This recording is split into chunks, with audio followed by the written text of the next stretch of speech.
Okay, so on to video number 2. The first one, we looked at contracts with the name of person. Yeah, so in that contract, we assigned a name and the age to individual, and it looked something like this contract: person, and we initialized a string, and we call that name, and we initialized a number, and we refer to that as age. And then we had two functions.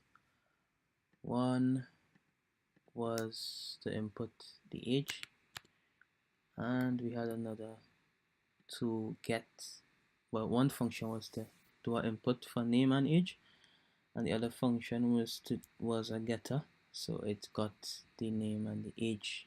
All right, so that was video 1 with the declaration of a string and an integer, and we said that when we have a data type, like in this case string, we give it a name, that's called a declaration.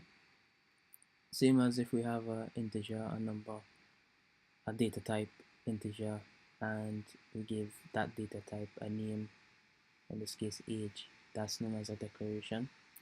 Then when we actually assign a value to the name, like for example we said that the name, let's say if the name we used last time was multisig, so this is initialization, and when we assign a value to this one here, so we say the data type is integer, number, its name is age, and its value is, for example, 25.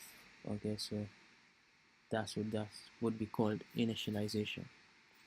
So with we have a limitation here, because with this contract person, we would only be able to have like one person's name and one person's age, right? And to have another person here, we would have to do something like string and name 2, for example, declare another one and another one, and if we need 10 people, we have to do 10 different strings. Okay, so the other data type we look at today is something called an array, and an array it's a data type that we can have more than one value in it. So instead of having string name multisig, string name 2 Jake, string name 3 Amy, string name 4 Ali, right? We could just have one, and then we have all of them here: Jake and Amy and Ali and the multisig and everyone. Okay, so that's what we'll do today. So instead of having a contract by the name of person, we call this contract staff. Right, so we'll list the staff. Okay, so in this contract we'll have a data type, right? And the staff will take names, so it will be a string, right? And it will have it will have a name. So we'll call this, let's call this persons, right?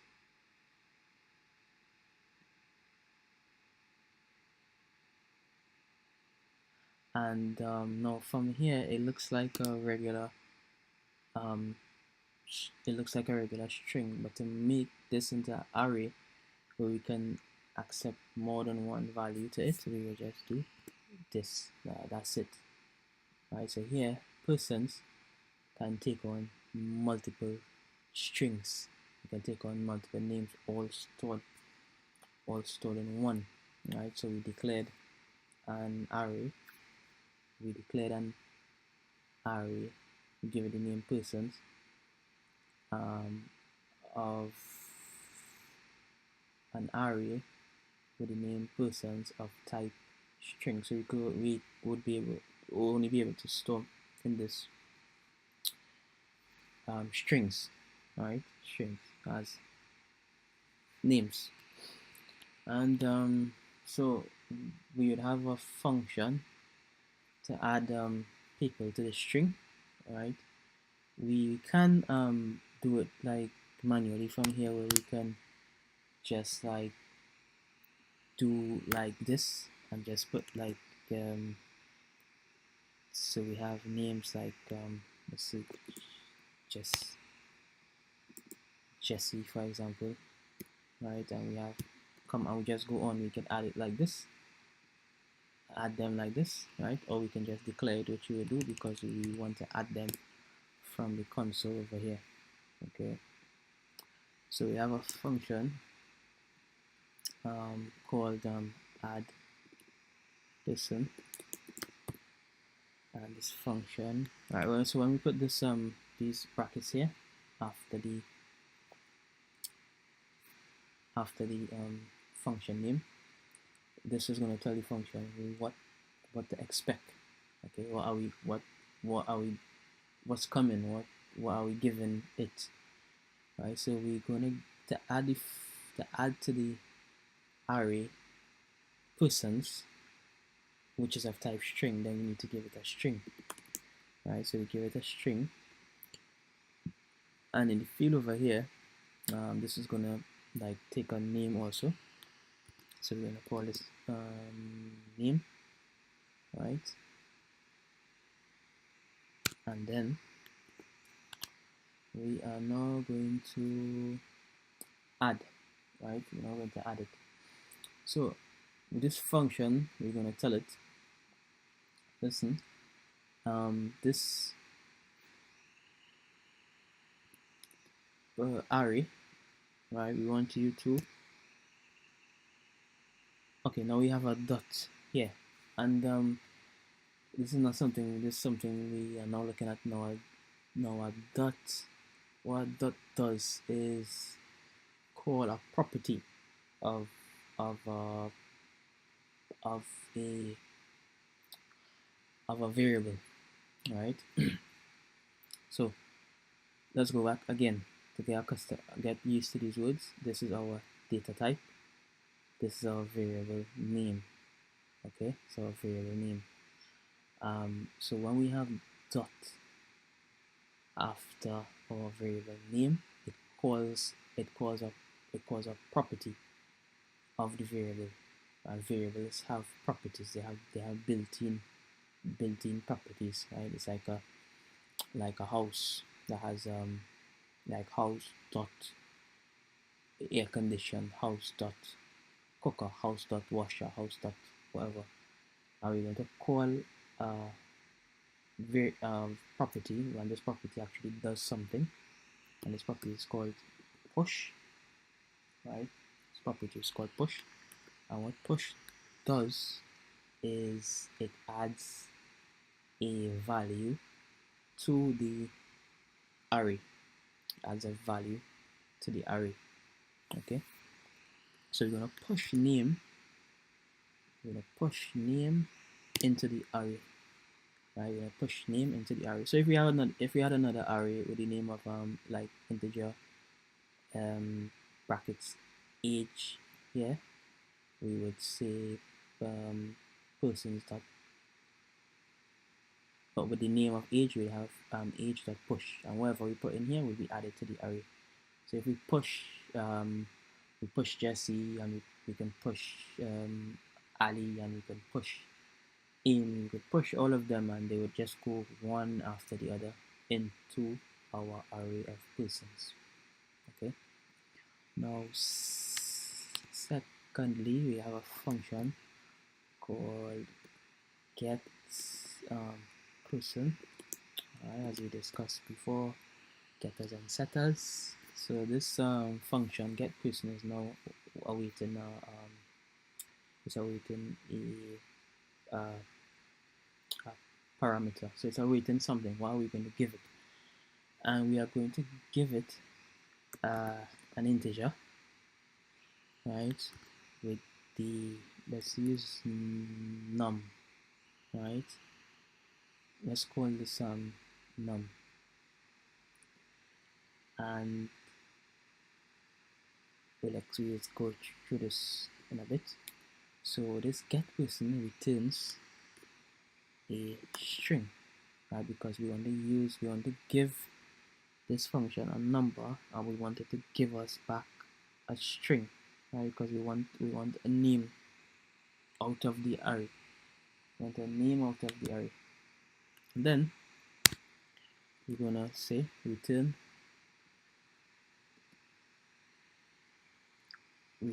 persons,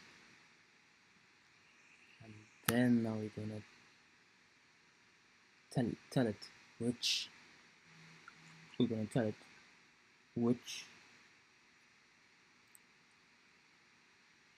which name we want out of the array, right? Which name we want out of the array. So going back to our array, when the elements in the array, the names in the array, they are indexed, right? So for example, Jesse would go, their index starting from 0. So if we placed Jesse, then Jesse then Amy, Jesse will go to position 0 in the array, and Amy would go to position 1, right? Then let's say Jake would go to position 2.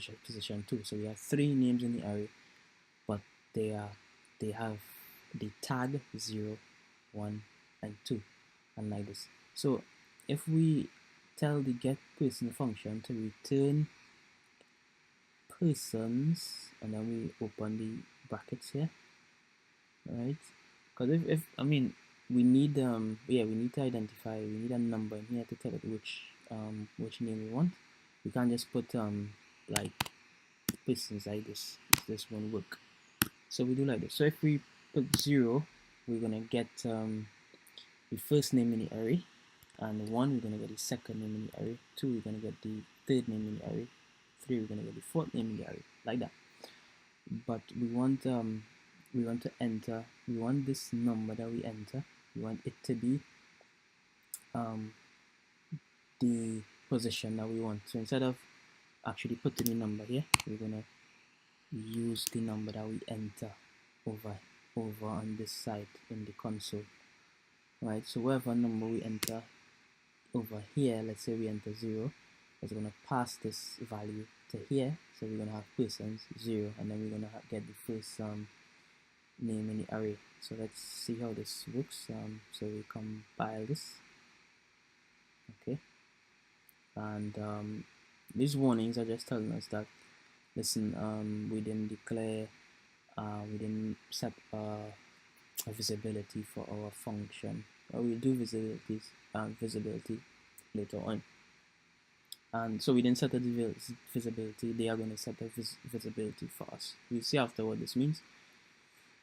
So staff contract, let's deploy, and let's go, let's add.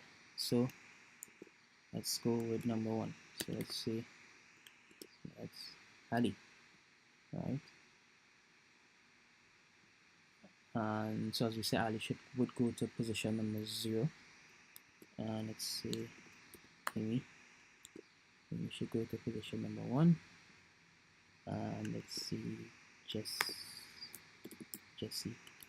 should go to position number 2. Alright, so we have 3 people in there, right? So this array of persons has 3 people in it, has at position number 0 Ali, at position number 1 Amy, at position number 2 Jesse.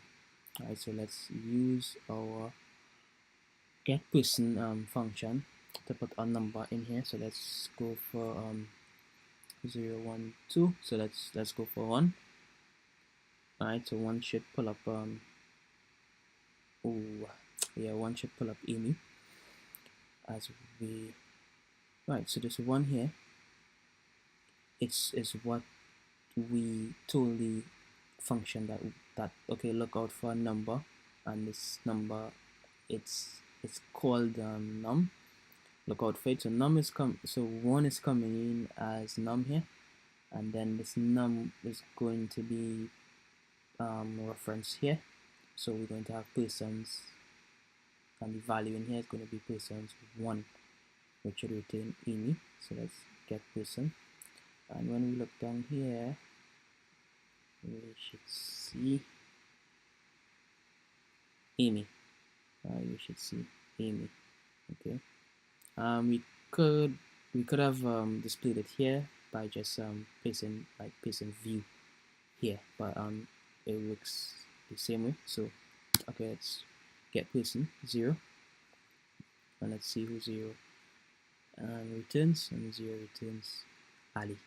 Okay, and of course number 2 would return who was it? Or return Jesse. Alright, so we can keep putting more here, and they will just be placed into the array and give a new element number.